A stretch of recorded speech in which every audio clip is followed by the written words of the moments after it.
Hello everyone, thank you for watching the mobile security webinar. This is actually a representation of a webinar that was originally presented live on September 2nd, and it's been re-recorded with some different presentation techniques. And please go all the way to the end, because this mobile security webinar is a sort of sampler or teaser for a larger 2-day workshop that we give details about at the end. And also the slides that I'm presenting are available in PDF form at a link in the comments here on the YouTube page. So, beginning introductions and expectations. Who am I? I've worked for about 20 years in cellular technology. The first part of that was in signals intelligence work with defense contractors for the United States government, and then after that, I worked for probably another 10 years in commercial cellular networks and commercial cellular network equipment. I'm also may be known as the primary author of OpenBTS, which is a widely used tool for experimentation, demonstrations, education, and security research with 2G handsets.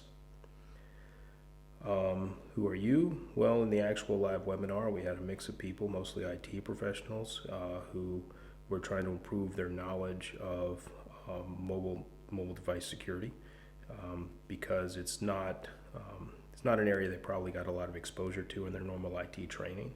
Because here we're going to talk about telecom aspects of handset security, not iOS, Android aspects, which is very different from normal networking and IT type information that people are normally exposed to. So, on to slide number 3. Webinar is in 2 major parts. The first is an introduction to the technology. We're going to talk about core networks, we're going to talk about SIMs, we're going to talk about radio access networks. And then the second part of the webinar is a set of case studies of some very particular type of attack on mobile devices. And the reason we've limited that is really because it's a 1-hour webinar. We want to keep the content well contained. So we just pick a theme, a particular type of attack, and look at some case studies about that. So, slide number 4, title slide, Mobile Network Technology. Notice that the video freezes when I move the slide. I think we'll live with it. Slide number 5. This is when I say a very brief introduction to mobile network technology, I mean this is really just enough of an introduction that a discussion about case studies in the second half of the webinar makes sense. And it really doesn't go beyond that. In the 2-day webinar, we go into a lot more detail, and not more detail, but a much broader presentation of mobile network technology, a much more complete presentation of mobile network technology. This is kept short, because it's a short webinar. We're going to talk about core networks, we're going to talk about SIMs, and we're going to talk about radio access networks. So, moving to slide 6, we talk about the segments of a mobile network. And I'm going to start using the pen here. For starters, we have the core network. Now, the core network is the place where really we get all your services. It's where most of the things you think of as your mobile operator services is where they happen. This is where you get connected to the internet. It's where phone calls get connected, text messages get routed. It's where all the billing information happens. It's where your SIM data lives. It's all in the core network. And the core network is usually in a data center somewhere, usually a well-protected data center that's designed to survive foreseeable natural disasters and maybe even acts of violence. And in some cases in the United States, for example, centers built during the Cold War were designed to survive nearby nuclear strikes. Then we have the radio access network. The radio access network creates and manages radio channels, and that's really all it does. It's the visible part of the network. It's the stuff you see on the buildings, but from a functional standpoint, all the radio network really does is create a tunnel between the user terminals and the core network. So if the radio network is working, you have coverage, and that's really the only service you're getting from the radio access network. Then we have, let's try that. Now we have the transport network. The transport network is also sometimes called backhaul. This is the data network that connects the radio access network to the core. We have user terminals. These are the phones or embedded modem modules or tablets or whatever endpoint devices. And then we also have over here, we have the SS7 network. The SS7 network is a global network that connects together all the core networks of different operators around the world. It also connects together parts of the core networks of individual mobile operators. It's called SS7 because it's based on a networking technology called signaling system number 7, which is nothing at all like IP networking, although it can be tunneled over IP networks using a set of protocols called SIGTRAN. It is not IP networking. It's a completely different type of networking, SS7. So I'm going to talk a little more detail about the core.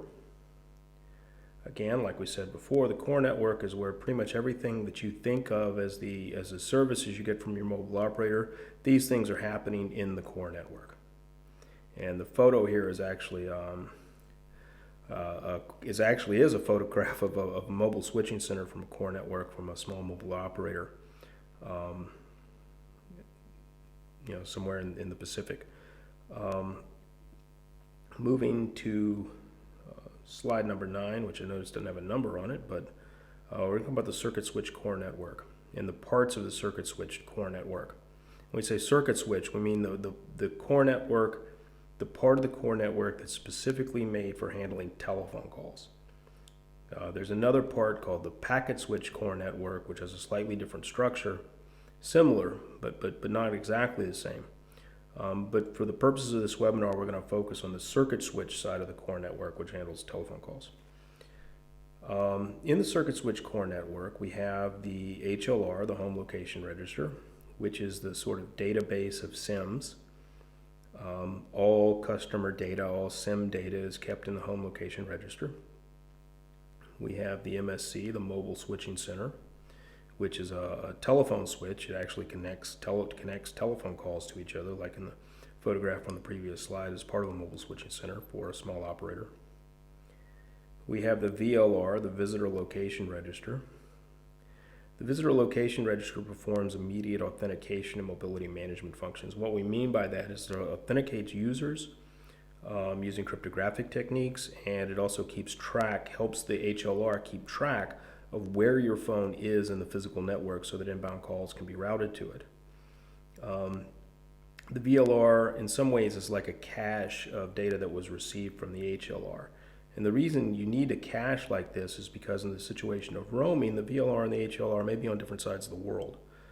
So you need to do this to optimize the performance and reduce sort of global accesses on the SS7 network. And then we have the Gateway Mobile Switching Center, the GMSC.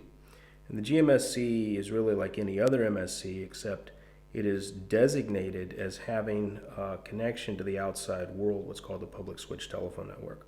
So the GMSC is a mobile switching center that connects to other operators and is used for internetworking calls between operators.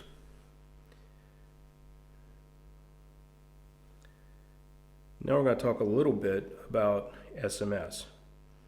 There are a lot of services in the core network. But for the purposes of this webinar, we're going to focus on SMS, just to keep it short. SMS is what we call a store and forward service. It's similar to email. Unlike most telecom services, it is only a best effort service. There's no guaranteed quality of service. And the messages don't go directly between users. They go through something called a short message service center, which is kind of like an email server. It's actually physically it's implemented as a database server, usually Oracle, often running old Sun equipment, because Sun dominated that market for a while, and there's an attitude in the telecom industry: if it ain't broke, don't fix it. So a lot of those old Sun SMSCs are still in operation. So if we move to slide 11, you have a diagram here that shows a text message can originate with user A. It transits through the serving network A to the SMSC. It may wait there for a while until user B is available, until it knows how to find user B, and then the message gets delivered to user B. What's important about SMSCs from a security standpoint is they're often contracted out to third parties. They don't necessarily run inside the core network. They're not even really considered part of the SS7 network. But despite all this, they interact very closely with components in the core network like the HLRs and the MSC VLRs. And this has some pretty significant security implications.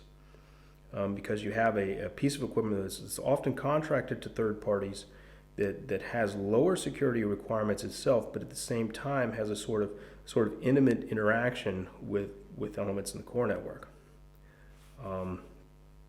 So it's what hackers would call an attractive attack surface. So we're going to talk a little bit about how these travel. Outbound SMS, and again, you might do well just to look at the image on slide 11 while I talk about this.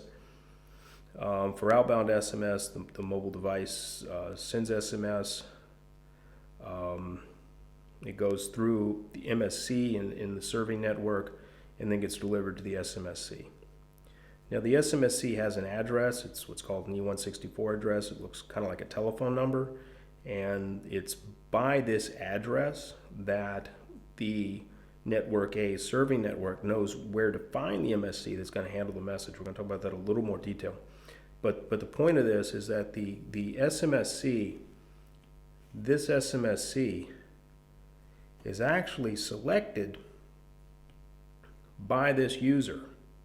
And it's not necessarily the SMSC of their serving mobile operator. Okay. Forward again. Inbound SMS. The final destination address for user B is usually a telephone number, but it doesn't have to be. It could be an email address. Some operators support that, where an SMSC will actually deliver text messages via email. It's provided for in the standard, but it's usually a telephone number to go to user B's handset. So what happens for this is that, move to the next slide, slide 13, which I see doesn't have a number either, but just after slide 12. What happens for this delivery, which starts at this point, the SMSC goes to user B's HLR and requests routing information. Basically, the SMSC goes to the HLR for user B's network, serving network, and says, hey, what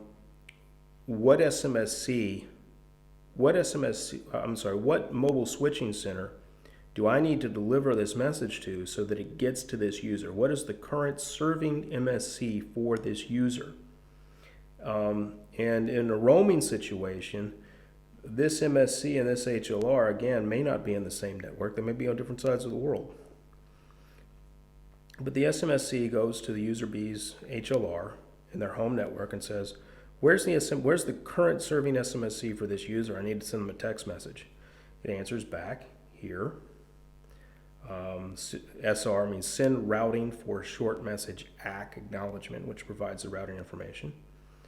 And then the SMSC sends the text message to MSCB. MSCB delivers the text message to the user through the radio network. We don't show the radio network here just to keep it, because there's nothing but a tunnel. We want to keep it simple.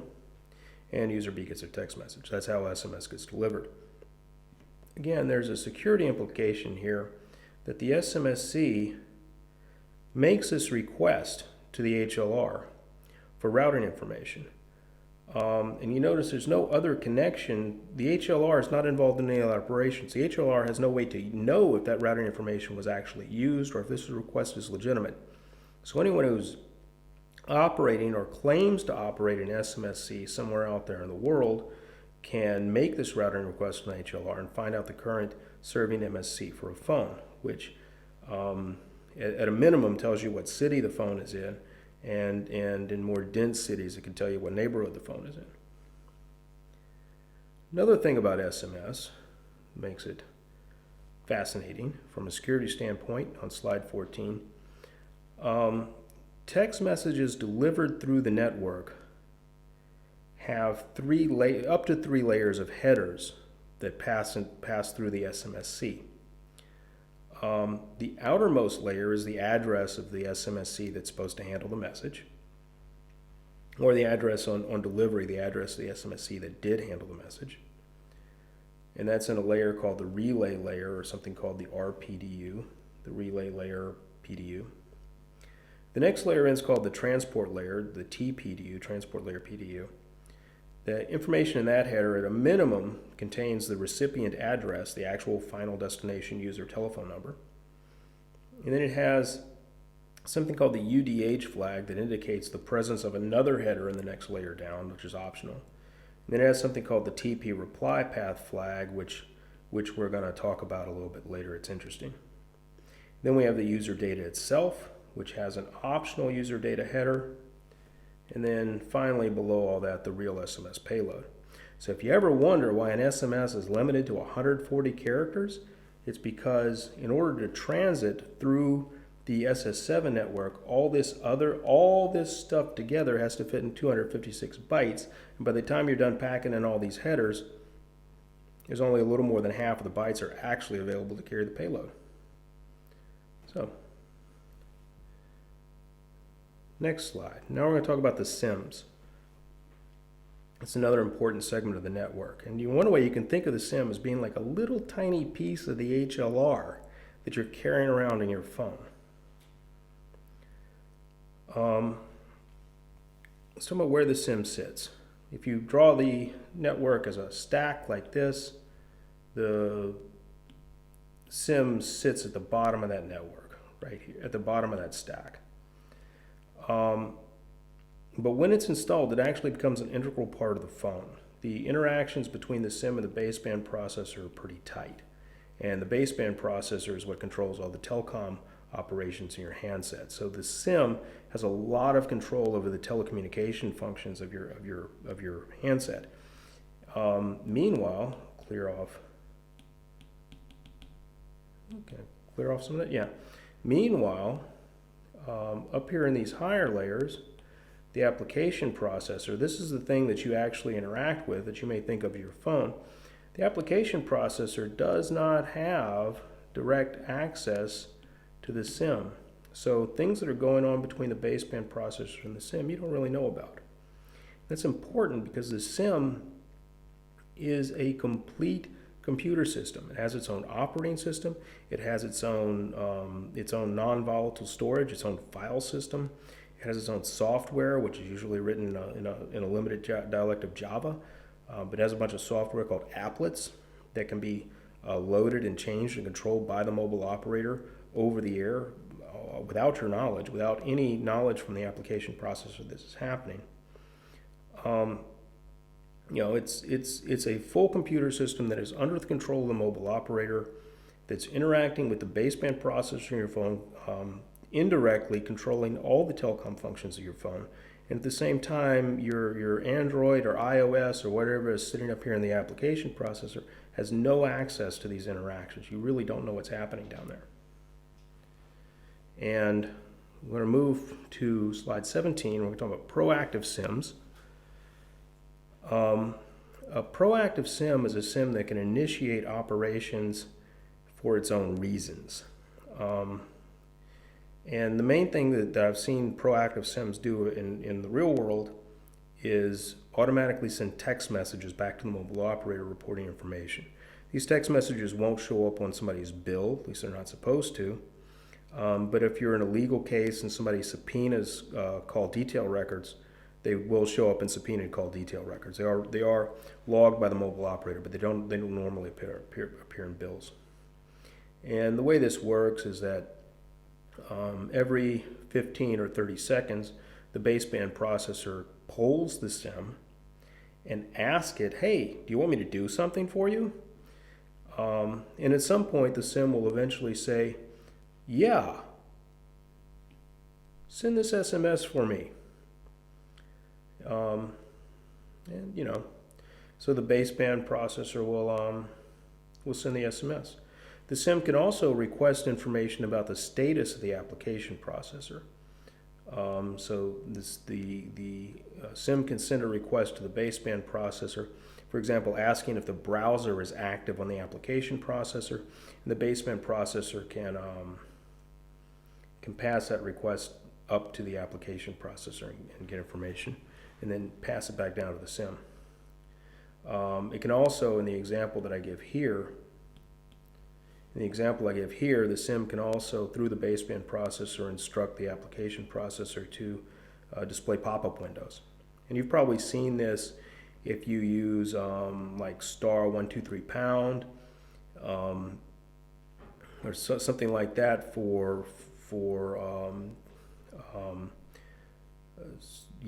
what's called USSD account management applications. You know, *123# is the most common. You'll see pop-up windows that'll come up on your mobile device. Those pop-up windows are actually coming from applications on the SIM, not on the application processor. iOS and Android, they didn't do that. The SIM did that. Okay. Next up, network segments. The radio access network. There's not a whole lot to say here about the radio access network, even though it's key in the second part of the presentation. But we're going to talk a little bit about coverage. Radio coverage in cities is actually very complicated. At cellular frequencies, radio waves don't penetrate solid objects. When you're on the street level, most of the radio signal that you're receiving is actually refracting around the top edges of buildings, refracting around buildings and then coming down to the street. When you're indoors, most of the radio signal that you're receiving is actually coming in through windows, usually coming in through windows, sometimes leaking in through thinner, non-conductive parts of walls. And it's not unusual for the signal inside a building to be 30 or 40 decibels, and that's when I say 30 or 40 decibels, I mean a factor of 1,000 to 10,000, 30 to 40 decibels weaker than the signal that you would encounter on the rooftop of that building, for example. Another thing I want to say here, it's not on these slides, but it's come up in some discussions. The cell that is serving you is not necessarily the closest cell to you, and there are several reasons for that. One is shadowing, which you can see in this image. You see this area right here that's completely uncovered, and that's because of a shadow of a very tall building right here. Another is because there's a certain amount of overlap between cells. How much overlap depends on the technology, but there is a certain amount of overlapping coverage that's necessary for handover to work, because during handover, the cell has to be able to see signals from both towers at the same time, so you have to have overlapping coverage. And also the way cellular networks are structured, they're usually structured in 3 layers, where you have a layer of macro cells that provide basic coverage, you have a layer of umbrella cells that fill in the holes between the macro cells, and then below that, at the bottom layer, you have a layer of small cells that provide additional capacity in dense areas. So you have a 3-layer network. And all these things can create situations where where the serving cell that you're talking to is not necessarily your closest cell. Next, RAN organization. Slide 20. The cells in the network are organized in what are called location areas. These are groups of cells that are all, from the point of view of the core network, function as a single entity. And so the core network really only tracks the location of a handset at the level of a location area. At least that's as much as it needs to track in order to function. The truth is, most modern cellular operators actually do track cell by cell location as much as they can,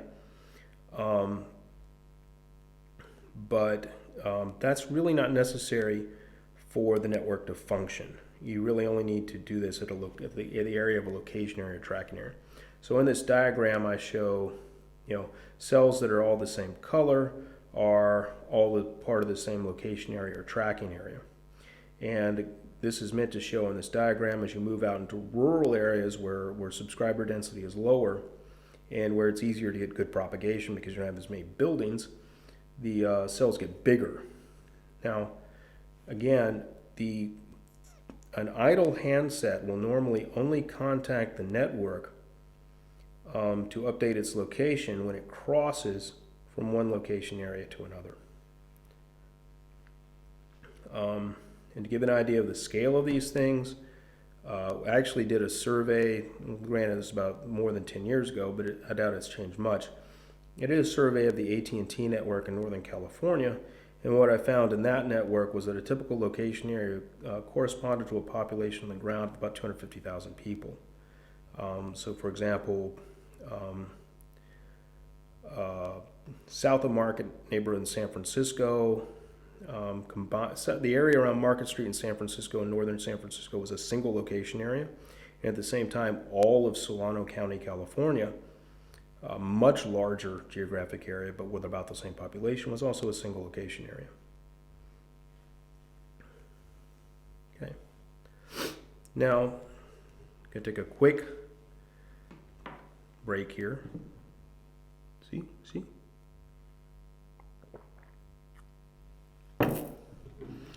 And in the original live presentation of this webinar, there were some questions.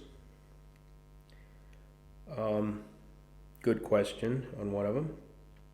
There's a secret, back up. Security for the handset, in fact in 2G and 3G, probably all security for the handset, is based on a shared secret key that exists only in the SIM and the HLR. And this shared secret key is the basis of authentication and also the basis of encryption. So the authentication process is something called a challenge response authentication process. And some byproducts of that challenge response authentication process are actually become the session encryption keys. So there's a secret key called KI that in principle should exist only in the HLR and in the SIM. You cannot, it's in the SIM in a read-only part of the file system. You cannot access it from outside the SIM. And it's called KI, just KI. Key, K for key, and I for, I don't know, but it's KI. So the way this is used for authentication in 2G networks is the HLR will generate a random number and then encrypt that random number with KI and then send the random number to the phone.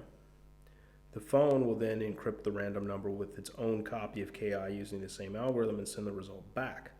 And if these match, then the phone is authenticated.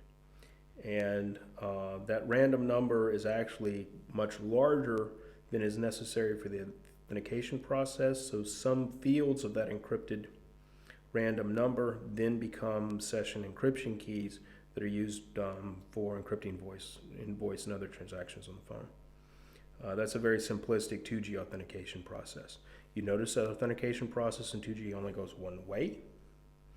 The network authenticates the phone, but the phone has no way to authenticate the network, and that is the source of much mischief that we're going to talk about in the second part of this session. Okay. Check if there were any other questions from the first part of the session. Checking my notes here.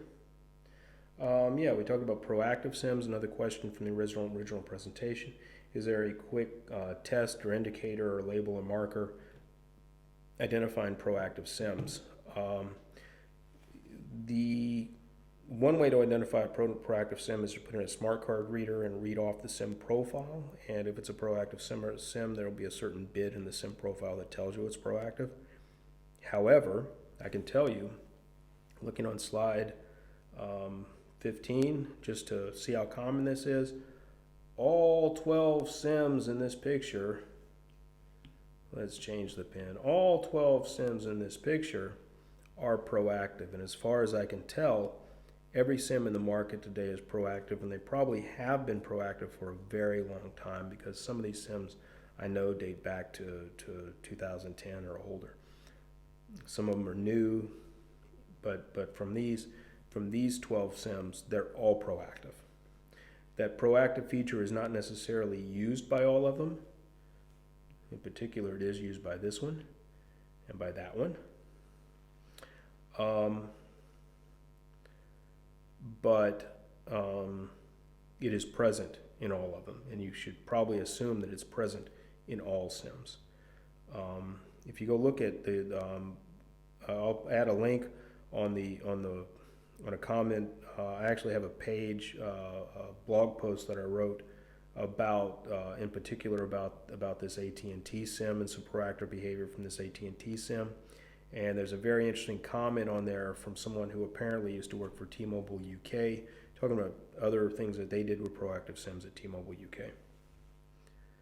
I'll include a link to that in the comments on the YouTube. Okay. Case studies. Slide 21.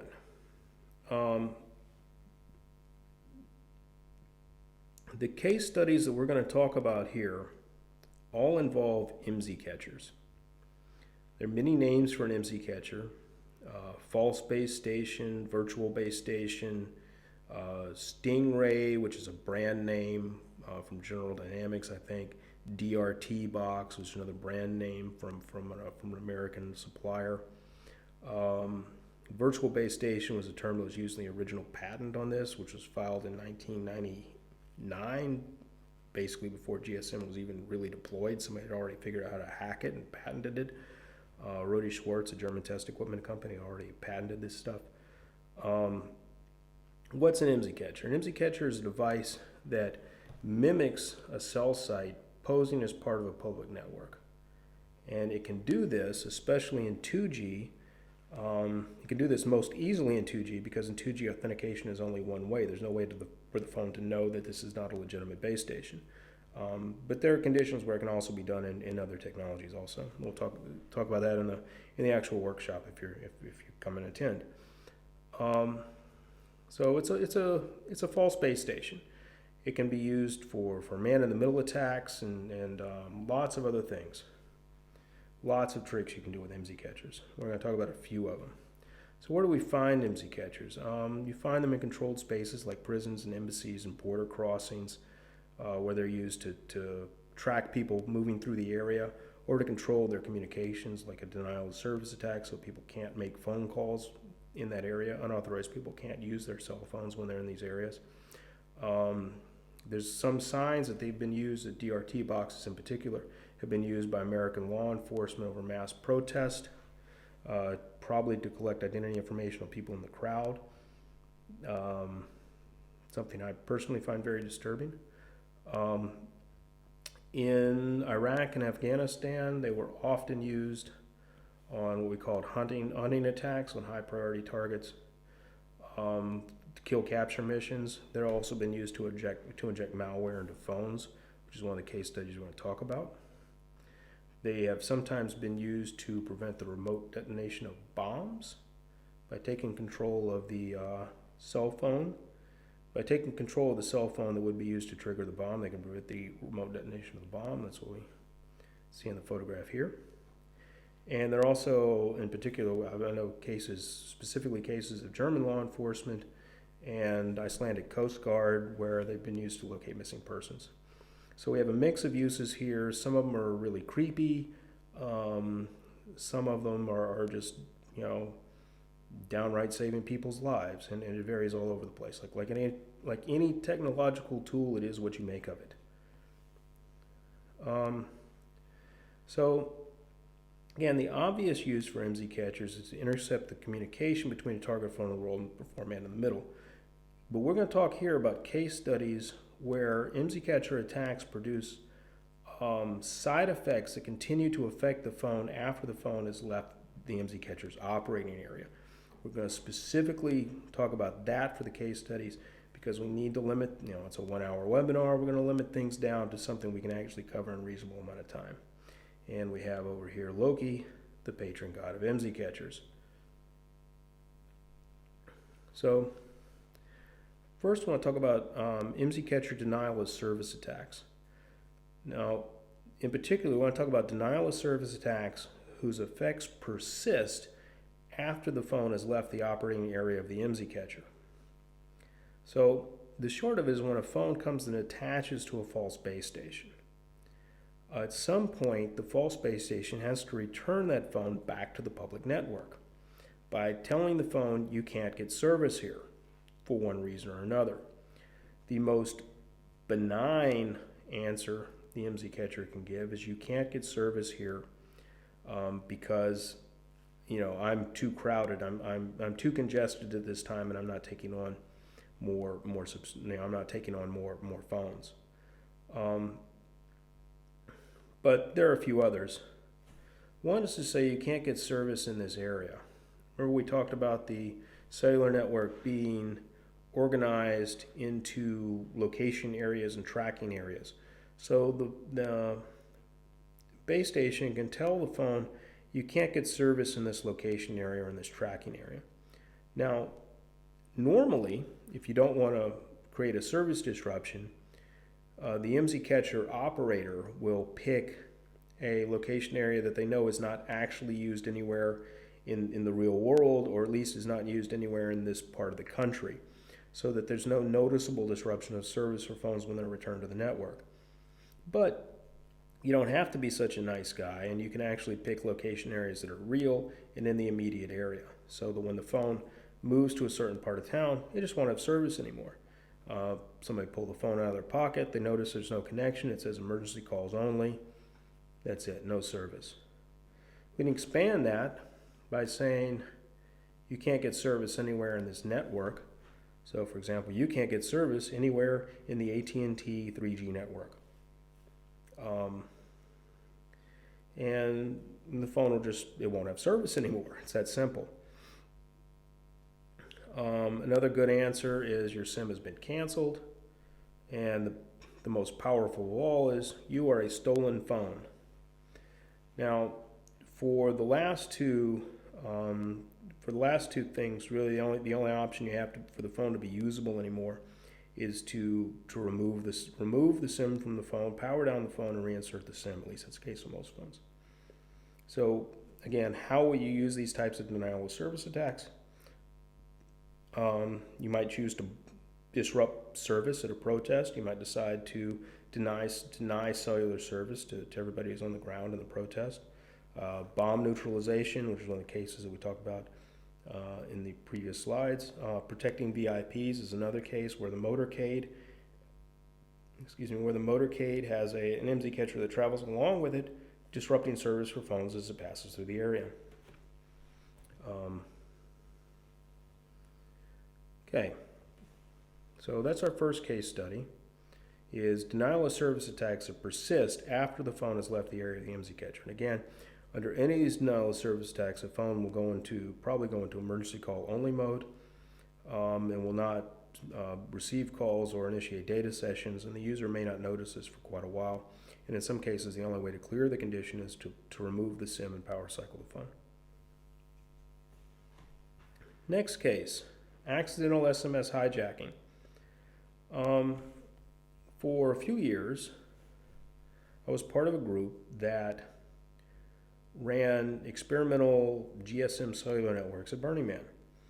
And these networks allowed people to register with their existing SIMs and keep their real-world telephone numbers for use at the festival, or we say on the playa. And we noticed, we found out in our forum that some people, when they returned from Burning Man and they were back in what we call the default world, they weren't able to text each other anymore. People who texted each other at Burning Man at their real telephone numbers can't text each other anymore back in the real world. So what happened? So we went through, we went back and looked at the configuration of the system, and saw that someone in the configuration had set the TP reply path bit and all the transport layer headers. Now here's what that means. The TP reply path bit tells the phone, when you reply to this message, use the same SMSC that you received it from. Well, the problem is that the SMSC that we were using at Burning Man, our temporary SMSC, which was part of our test network on site, didn't exist anymore. It didn't exist. It wasn't even routable from the outside world, and now it didn't exist. It was in a, it's in a box somewhere in a storage room.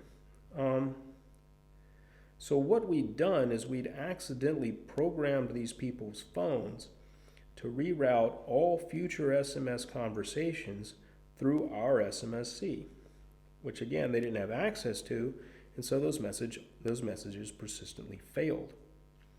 What's interesting about this is that our sort of bring your own SIM network at Burning Man was equivalent to an IMSI-Catcher. The reason it worked is because there was no mutual authentication in 2G. We exploited, in order to build a public access free cellular network, we exploited the same security hole that IMSI-Catchers exploit. If we had decided to put our SMSC in the real world, at the same address that we were using on the Playa, if we put an SMSC in the real world at that address, all these people's future SMS communications would have gone through our SMSC, and they probably would have never noticed it. There really would be no way for them to notice that this was happening without doing some real, some real serious forensic work on their phones. They probably would have never noticed that this was happening. The solution for this, it turns out, was just for people to delete all the messages that they'd shared, all the messages that they transacted while they were at Burning Man with each other. They just needed to delete all those messages to get rid of, all the messages that had the TP reply path bit. Just remove them from their phone, and then the phone won't see the TP reply path bit anymore, and things will go back to normal. But again, this approach could potentially be used, especially like in a mass protest situation, to reprogram people's phones to use an alternative SMSC in the future. I'm not aware of anybody doing that actually as an attack, but it's certainly possible in principle, and at Burning Man we did it by accident. Next up, slide 29, another type of attack. SIM OTA attacks through SMS.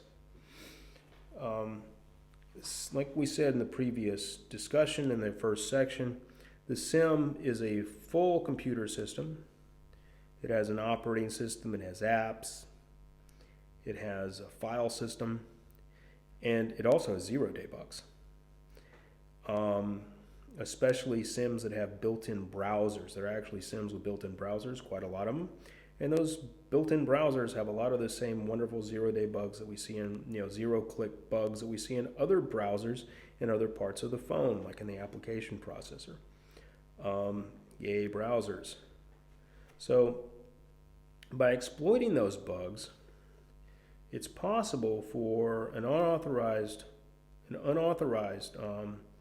party to send what are called over-the-air programming payloads through SMS to a SIM and put new apps on the SIM.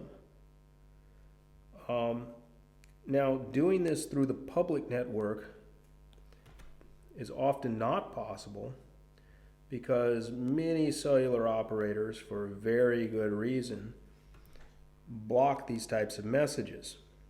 But if you're doing this through an IMSI-Catcher, you don't have to worry about that. You can send anything you want to the phone, and the phone doesn't know the difference. So, again, these applets we can include installing proactive SIMs that can do things like initiate telephone calls, initiate outbound telephone calls, initiate outbound what are called USSD sessions, which is sort of like SMS but faster. Or send reports by SMS, and through these they can report information about activity levels, about location, any information that's available from the baseband processor to the SIM can be reported back to some command center through this type of OTA attack. And again, once this is in the SIM, it's in there. It's probably in there forever. Slide 30, another case study. Slide 30, you can read about it in the press. A German security researcher, 2015 German security researcher Dieter Spar, who, by the way, lives on a lovely little farm in rural Bavaria. Dieter demonstrated how he could use an IMSI-Catcher to take control of a BMW sedan through the cellular modem. And it works like this. First, he used an IMSI-Catcher to monitor the protocol. So he set an IMSI-Catcher between the car. Sorry, I'm trying to draw another little case over here where we have the car, we have the IMSI-Catcher, and we have the real internet and the real BMW service server. And using this setup, he records the protocol between the car and the control server. Once he's recorded that protocol, and once he knows the protocol between these two systems, clear all that off. Once he knows the protocol between these two systems, he can then build his own fake server that talks the same protocol. He can use the IMSI-Catcher, set up a totally fake internet that's isolated from the rest of the world, and the car will go talk to the fake BMW control server, and the fake BMW control server can request all sorts of information from the car about performance, about where, also geolocation information about where it's been, and also do things like lock and unlock the doors and start and stop the engine. So that's it. Use the fake server to reprogram key codes to physically take control of the car. Now, in terms of permanent changes in operation, one thing that Dieter could do if he chose to is to reprogram the URL or the IP address for the BMW server, so in the future when the BMW cellular modem returns to the real world, returns to the public network, it will continue to talk to Dieter's server. That's a permanent change that could then be used for monitoring the car, for monitoring the car in the long term as it moves around. This seems sort of a esoteric kind of thing, but I've also read news reports that there are about 6,000 cars that are stolen in the UK every year using similar techniques. Next up, slide 31, Pegasus. So if you haven't read about it already, Pegasus is an intelligence collection system that's operated by an Israeli group called an Israeli company called NSO Group. And what it does is it sets up a pretty sophisticated intelligence collection system that puts malware on targeted phones to collect information from those phones. So it's a pretty sophisticated system. It's the kind of thing that you might normally find from like GRU or FSB in Russia or the NSA in the United States, but they make this available on a sort of turnkey basis to governments that are not capable of building these types of systems themselves. A key element in the Pegasus system is, again, a malware client that's installed on target phones. It talks back to the Pegasus command and control network. And this is usually installed, again, using sort of zero-day bugs, zero-click exploits in smartphone web browsers. So the trick to installing Pegasus is to get the smartphone to load a web page without the cooperation of the user. Again, the so-called zero-click remote exploits. So there are several ways that the Pegasus client can be installed. Two of the known ways involve using an IMSI-Catcher. So what we see here in this photograph, is the NSO Group's Pegasus IMSI-Catcher, which they call a tactical element, was on display at a trade show somewhere. And there are two ways to do this. One's using something called URL spoofing, which is very similar to what Dieter did with a car. And the other is using something called WAP, push service load SMS. And we'll look at each of these. First, URL redirection. Again, here's the target phone, the IMSI-Catcher. What happens is the IMSI-Catcher watches the traffic from the phone until it sees an unencrypted HTTP request. And when it sees this unencrypted HTTP request, it redirects the target phone to their infection server. I'll highlight it there. It redirects the target phone to the infection server. And the infection server uses the zero-day exploit in the browser to install the malware on the phone. And then if it's clever, it will then redirect again back to the original website, so all the user noticed was just a sort of short delay in loading the web page. This is very similar to the procedure that Dieter used for taking control of the BMW. Again, you're going to use an IMSI-Catcher to intercept IP traffic between the phone and the outside world, and then somehow present the phone with a fake service that mimics something they were trying to access. Next, the other way they do it is something called WAP, Wireless Access Protocol. Now, WAP is an old protocol. It was originally intended for integrating web-based services with SMS. This is like pre-iPhone, internet on your phone, walled garden stuff from back in the day. So it's a protocol for integrating web-based services with SMS. And something called a WAP push service load message contains a URL that is loaded automatically by the phone when it receives the message. And this message can also be configured so that this text message can be configured so that the user never actually sees the message or receives a notification when it arrives on the phone. And the way it works is the IMSI-Catcher sends a WAP push service load message to the phone. Then the phone, through its normal access connections, goes and accesses the infection server out on the internet somewhere. These connections might be tunneled through the phone, might be tunneled through an IMSI-Catcher. They might be Wi-Fi that completely bypasses the IMSI-Catcher. Or maybe the IMSI-Catcher just releases the phone back to the network in time for it to do the load without involving the IMSI-Catcher at all. Now, the good news about this is most phones don't support this particular message anymore.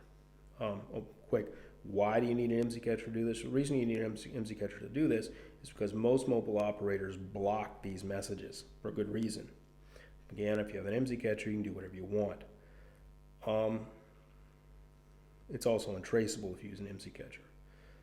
But again, the good news, most phones don't support this anymore. The bad news is that most phones do support MMS, which uses similar mechanisms. Now, I'm not aware of any exploit of MMS for doing this, but it wouldn't surprise me too much if somebody came up with one.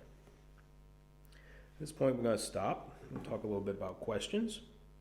Again, back to the original webinar questions. Okay. Does power cycling the mobile phone revert it back? Depends on the attack. In the case of the denial of service attacks, yes. Power cycling and removing the SIM will revert the phone back to normal service. In the case of some of these other things, no, it won't revert the phone. Malicious app installed in your SIM, it's there forever. But in the case of the denial of service attacks, yeah, power cycling the phone will clear a lot of that stuff. Another question that we had during the webinar, if a phone is blocked into 4G only mode, is it still under risk to be hijacked by an IMSI-Catcher?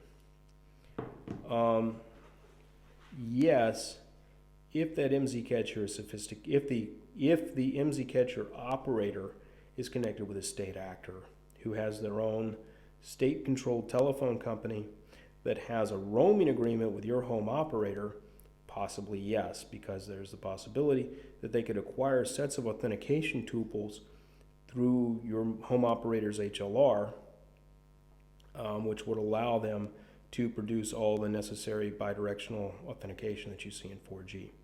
So short answer, is 4G susceptible to IMSI-Catcher? Short answer, yes, but probably only by state actors.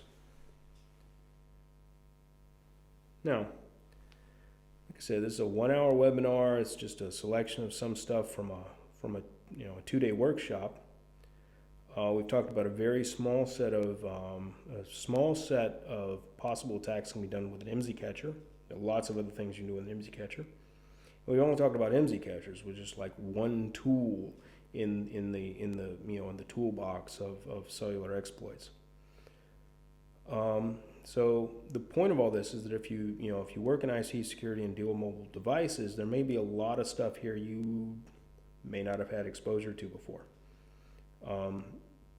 And I would encourage you to learn new things. In particular, something interesting here. This is an article from IEEE Spectrum called "The Athens Affair." This is a case in 2014 of a very sophisticated exploit inside the Vodafone network in Greece, where unknown parties actually installed malware inside the core network and then used that malware to take control of lawful intercept mechanisms and telephone switches to forward calls secretly. Very, very interesting case that probably would have never come to light, except that the police sort of stumbled into this case when investigating a suicide. They kind of stumbled into this case by accident. There's a lot of other things out there that go on, and it's an interesting topic area. So here's the pitch. Every free webinar has a pitch. Here's mine. In Vienna, 2021, November 16th through 19th, there's a security security conference called DeepSec, and in that conference, I'll be presenting a workshop. So I have the link there, deepsec.net. To go get registration, go get information about the conference and about registration. Standard booking for the conference right now is €2,295 until November 5th, and the price will go up for late registration. Again, this will be a live 2-day workshop, everybody in the same room, and we're going to have some equipment there to actually demonstrate some of these things, tools to show interactions between SIMs and phones, tools to demonstrate some of the IMSI-Catcher functions. So I'd like you to please attend. Other than that, thank you for sitting through this. I hope it was useful for you, and have a wonderful rest of your day.